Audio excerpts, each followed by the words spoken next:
आइए शुरू करते हैं आज का क्लास। आज की क्लास में आपको जैसा कि यहाँ पे शो हो रहा होगा पॉलिटिकल साइंस में सेमेस्टर थर्ड है।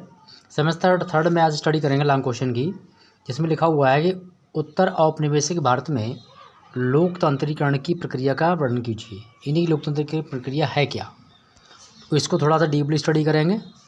तो थोड़ा सा जूम कर लेते हैं। और थर्ड सेमेस्टर में जो भी आपका एग्जाम पॉलिटिकल होने वाला है तो उसकी प्लेलिस्ट जरूर ओपन कीजिएगा। क्वेश्चन पेपर के साथ में प्लेलिस्ट में बहुत सारे वीडियो अपलोडेड हैं, लॉन्ग क्वेश्चन भी, शॉर्ट क्वेश्चन भी। तो आज स्टडी करेंगे इसमें वे क्वेश्चन जो पिछली बार लास्ट एग्जाम में आ चुके हैं। ठीक है, वो भी क्वेश्चन आपको इसी वीडियो में मिलेंगे और काफ़ी इंटरेस्टिंग वीडियो बनने वाला है, तो फिर आप लास्ट तक बने रहिएगा वीडियो में। तो पहले जैसा कि आपको यहाँ पर दिख रहा होगा स्क्रीन पर कि 4 जुलाई 1947 को इंग्लैंड की संसद द्वारा माउंटबेटन योजना के आधार पर क्या हुआ, भारतीय स्वतंत्रता विधेयक पारित किया गया। 16 जुलाई को लॉर्ड सभा में इसे पारित कर दिया गया। सबसे पहले भारतीय स्वतंत्रता विधेयक पारित हुआ, उसके बाद में 16 जुलाई को लॉर्ड सभा में इस विधेयक को पारित कर दिया गया, यानी उसको वहाँ पर पास कर दिया गया। 18 जुलाई को इंग्लैंड के सम्राट ने इस पर हस्ताक्षर किए, यानी उसको वेरीफाई कर दिया। भारतीय स्वतंत्रता अधिनियम पारित हुआ। इस अधिनियम के पारित होने के पश्चात यानी उसके बाद में भारत का विभाजन 2 अधिराज्यों के रूप में हुआ, जिसमें भारत और पाकिस्तान ये 2 थे। 2 अधिराज्यों के रूप में इनका मतलब विभाजन हुआ, अलग अलग हो गए।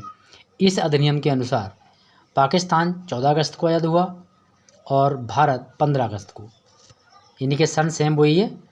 पाकिस्तान अपना इंडिपेंडेंस डे मनाता है 14 अगस्त 1947 को और भारत मनाता है 15 अगस्त 1947 को। दोनों ही देश 1947 में आज़ाद हुए, लेकिन पाकिस्तान 14 अगस्त को और इंडिया 15 अगस्त को। आप किसी भी कॉम्पिटेटिव एग्जाम में अगर बैठने की तैयारी कर रहे हैं या विचार बना रहे हैं तो समझ लीजिए आपको पॉलिटिकल साइंस पढ़ना अनिवार्य है, 100% अनिवार्य है। ठीक है, अगर आप किसी एग्ज़ाम में जाना चाह रहे हैं, क्योंकि पॉलिटिकल साइंस एंड कॉन्स्टिट्यूशन सब कुछ इसी में है, एक्स्ट्रा सब्जेक्ट आगे बन जाता है जाके ये भारतीय संविधान के रूप में।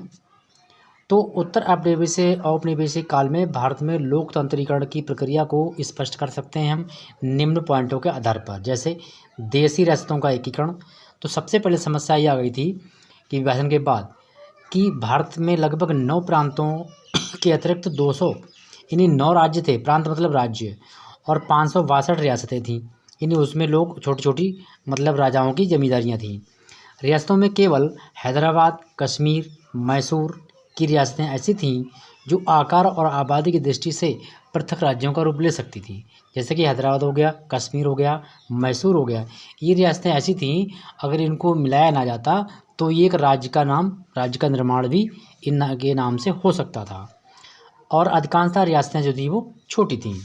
इसमें से 202 रियासतें ऐसी थीं जिनका क्षेत्रफल 16 वर्ग किलोमीटर से अधिक नहीं था। ठीक है, नेक्स्ट, इन रियासतों के जो कि पृथक इकाइयाँ जो बनी हुई थीं उनमें सन 1947 भारतीय स्वतंत्रता अधिनियम ने स्पष्ट कर दिया कि देशी रियासतों पर ब्रिटिश ताज का अधिकार समाप्त हो जाएगा। ठीक है, उन पर ब्रिटिश सरकार का कोई अधिकार नहीं रहेगा। उन सभी संधियों का भी अंत हो जाएगा जो ब्रिटिश ताज और देसी नरेशों के बीच हुई थी, यानी कि ब्रिटिश सरकार के समय में जो देसी राजाओं के बीच और अधिकारियों के बीच जो अपनी संधि हुई थी वो भी नष्ट हो जाएंगी, उनका आप कोई औचित्य नहीं रहेगा। देसी रियासतों का भारतीय संघ में विलय का प्रांतीय कार्य सरदार पटेल ने किया। देखिए, इनका नाम था वल्लभ भाई पटेल। सरदार की उपाधि कैसे दी गई? सरदार की उपाधि इसलिए दी गई क्योंकि जो भारत में रियासतें थीं उन सभी को सरदार मतलब सर वल्लभ भाई पटेल ने एक करने का महत्वपूर्ण रोल अदा किया, महत्वपूर्ण भूमिका निभाई। इसीलिए इन्हें नाम दिया गया सरदार वल्लभ भाई पटेल। तो समझ गए होंगे आप कि इनको सरदार की उपाधि क्यों मिली थी। ये महत्वपूर्ण मतलब पॉइंट था इनके बारे में, बाकी बहुत सारे हैं।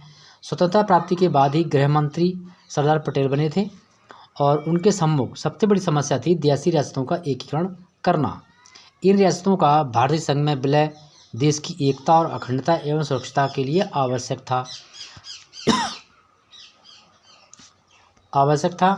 सरदार पटेल ने दूरदर्शिता का परिचय देते हुए क्या किया, पहले रक्षा, विदेशी मामलों और संचार विषयों में देशी रियासतों को संघ में मतलब मिलाया या फिर शामिल किया। ठीक है, फिर उनका संगठन करके अंत में पूरी तरह से केंद्र में और सारे राष्ट्र के साथ में उसको विधान की दृष्टि से एक बना दिया गया। विलय को भी कहते हैं मिलाना। सरदार पटेल ने रियासतों के विभाग के अंतर्गत एक उप समिति का भी गठन किया, जिसने यथापूर्व समझौता और सम्मिलित समझौतों द्वारा देशी रियासतों पर भारत सरकार प्रभुसत्ता की स्थापना की घोषणा करते हुए इन समझौतों पर 15 अगस्त 1947 को हैदराबाद, जूनागढ़, कश्मीर को छोड़कर शेष समस्त देशी राज्यों, भारतीय रियासतों इन्हीं भारतीय राज्य में शामिल कर लिए गए। इसके पश्चात सरदार पटेल ने अपना ध्यान जूनागढ़, हैदराबाद, कश्मीर पर केंद्रित किया। सन 1948 में भारत सरकार ने जनमत संग्रह के आधार पर जूनागढ़ का शासन संभाला। बाद में 13 सितंबर 1948 को सैनिक शक्ति के आधार पर हैदराबाद जो था वो भी इसी में आपका शामिल हो गया, जो कि पहले आंध्र प्रदेश में था, अब तेलंगाना में ये इसकी हैदराबाद जो है वो राजधानी कहलाता है। तो इसके बाद में जम्मू कश्मीर के राज्य के संबंध में अधिक गंभीर समस्या उत्पन्न हुई, क्योंकि 22 अक्टूबर 1948 को पाकिस्तान की सेना के नेतृत्व में कबायलियों ने जम्मू कश्मीर पर आक्रमण कर दिया। राज्य के मुस्लिम सैनिकों ने कबायलियों का साथ दिया। यानी जो राज्य में जो मुस्लिम सैनिक थे उन्होंने कबायलियों का ही साथ दिया। इस कबायली कश्मीरी राज्य पर श्रीनगर के निकट पहुंच गए। 24 अक्टूबर 1948 को कश्मीर के महाराजा हीरा सिंह, जो महाराजा हीरा सिंह थे महाराजा हरि सिंह ने भारत सरकार से सैनिक मतलब सहायता मांगी। कश्मीर के भारत में सम्मिलित होने का प्रस्ताव किया। इसमें कश्मीर को भारत में सम्मिलित होने के लिए प्रस्ताव को लेकर स्वीकार कर लिया गया और भारतीय सेना ने कबायली सैनिकों को पराजित कर दिया और जम्मू कश्मीर से उनको बाहर निकाल दिया। भारत पाक के बीच हुई जो युद्ध विराम संधि थी वो इन नेताओं के कश्मीर के आधे भाग को लेकर अपना दावा त्याग दिया। जम्मू कश्मीर की समस्या आज भी देश के लिए एक नासूर बनी हुई है। कश्मीर के बाद पुर्तगाली उपनिवेशों गोवा, दमन और दीव को भारत ने सन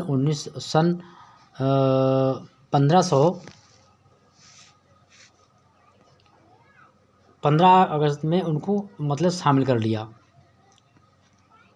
ठीक है, के बल पर मतलब शामिल कर लिया किसमें, भारतीय संघ में। इस पर आधार पर फ्रांस की उपनिवेशक और पांडिचेरी को भी भारत में शामिल कर लिया गया। इन्हीं ये राज्य बाद में शामिल किए गए। चलिए, अब पहला पॉइंट है भारत के संविधान का निर्माण। संविधान निर्माण कैसे हुआ? भारत का संविधान निर्मात्री सभा द्वारा बनाया गया, जिसके सदस्य भारत के विभिन्न क्षेत्रों एवं वर्गों में से संबंधित थे। 15 अगस्त 1947 को भारत अंग्रेजों की दास्ता से मुक्त हो गया, इन्हीं की उनसे आज़ाद हो गया। विभाजन के फलस्वरूप मुस्लिम लीग के सदस्य संविधान सभा से अलग हो गए। संविधान सभा के सदस्यों की संख्या 389 थी, जिसमें 2 तत्कालीन ब्रिटिश प्रांतों के प्रतिनिधि थे, मतलब कि ब्रिटिश सरकार के लोग थे। 4 जो थे वो चीफ कमिश्नर क्षेत्रों के प्रतिनिधि थे। 93 सदस्य भारतीय रियासतों के थे तथा नवंबर 1946 को संविधान सभा गठित की गई।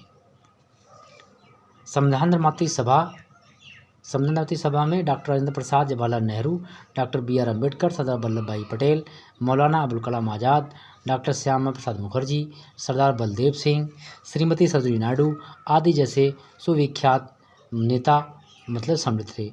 इस सभा ने 11 दिसंबर 1946 को डॉक्टर राजेंद्र प्रसाद को अपना सभापति मतलब संविधान सभा का सभापति चुना। 9 दिसंबर 1946 को डॉक्टर सच्चिदानंद सिन्हा की अध्यक्षता में संविधान सभा की पहली बैठक हुई, जिसमें मुस्लिम लीग के सदस्यों ने भाग नहीं लिया। इन जो मुस्लिम लीग के जो लोग थे उन्होंने कोई प्रतिभाग नहीं किया। 29 अगस्त 1946 को डॉक्टर भीमराव अम्बेडकर की अध्यक्षता में संविधान सभा की प्रारूप समिति का गठन हुआ, जिसके बाद स्वतंत्र भारत के संविधान का निर्माण कार्य आरंभ किया गया। चक्रवर्ती राजगोपालाचार्य भारत के प्रथम जनरल गवर्नर बने। पंडित जवाहरलाल नेहरू के द्वारा प्रथम ये प्रधानमंत्री बनाए गए। किसको? पंडित जवाहरलाल नेहरू के लिए पहला प्रधानमंत्री। 26 नवंबर 1949 को संविधान सभा ने नए संविधान को स्वीकार कर लिया। 24 जनवरी 1950 को डॉक्टर राजेंद्र प्रसाद देश के पहले राष्ट्रपति चुने गए। और जनवरी को 1950 को पूरे देश ने, और इस प्रकार से 26 जनवरी 1950 को पूरे देश में संविधान लागू हो गया। नए संविधान के अनुसार भारत एक स्वतंत्र प्रभुत्व संपन्न समाजवादी धर्मनिरपेक्ष गणराज्य बन गया। भारतीय संविधान सभा के निर्माण में विभिन्न स्तरों की व्याख्या कीजिए। संविधान सभा की संरचना। नेक्स्ट वीडियो बहुत जल्द अपलोड हो जाएगा सेमेस्टर 3 में आपका पॉलिटिकल साइंस का। इसके बाद जिसका पेपर आता जाएगा उससे पहले आपके लिए वीडियो मिलता रहेगा। जो एमए के स्टूडेंट हैं वो एमए की प्लेलिस्ट को ओपन करें, अपने सारे वीडियो देखें, कीजिए। तो ये क्वेश्चन आपको अगले वीडियो में मिलेगा।